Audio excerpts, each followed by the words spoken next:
দাবানলে পুড়ছে ইহুদিবাদী রাষ্ট্র ইসরায়েল। দেশটির বেশ কয়েকটি অঞ্চলে ছড়িয়ে পড়েছে এই ভয়াবহ দাবানল। টাইমস অব ইসরায়েলের এক প্রতিবেদনে জানানো হয়েছে, তীব্র গরম ও প্রবল বাতাসে ইসরায়েলের একাধিক শহরে ভয়াবহ দাবানল ছড়িয়ে পড়েছে। আগুনের কারণে সড়ক ও রেল যোগাযোগ বন্ধ হয়ে গেছে।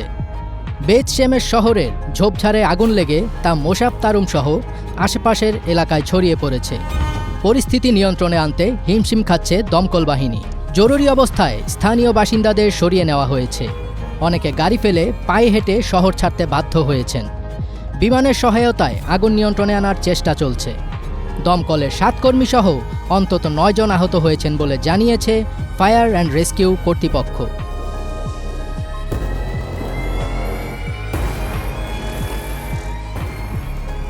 ঘটনার পর প্রধানমন্ত্রী নেতানিয়াহু অ্যাডহক কমান্ড সেন্টারে জরুরি বৈঠকে অংশ নিয়েছেন।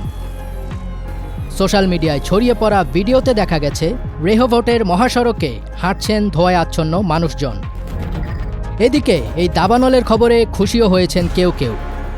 দখলদার ইসরায়েল বাহিনী প্রতিনিয়ত নির্বিচারে হত্যাযজ্ঞ চালিয়ে যাচ্ছে অসহায় ফিলিস্তিনিদের উপর। অনেকে সোশ্যাল মিডিয়ায় লিখেছেন যে নিজের পাপের ফল পাচ্ছে ইসরায়েল।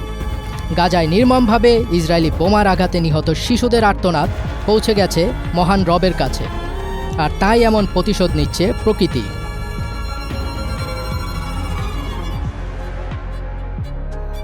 এই তো গতকালও ভোর থেকে গাজায় কমপক্ষে 32 জন ফিলিস্তিনিকে হত্যা করে দখলদার ইসরায়েলি বাহিনী।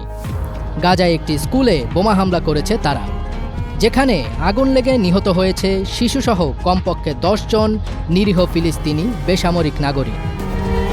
সৃষ্টিকর্তা ছাড় দেন কিন্তু ছেড়ে দেন না, তাই তো এবার প্রকৃতির প্রতিশোধের আগুনে পুড়ে ছাই হচ্ছে ইসরায়েল। তারা যেভাবে গাজার বাসিন্দাদের নিজ জন্মভূমি ছাড়তে বাধ্য করেছে, আগুনের দাপটে এখন নিজেদের ঘরবাড়ি ছেড়ে পালাচ্ছেন ইসরায়েলের বাসিন্দারা।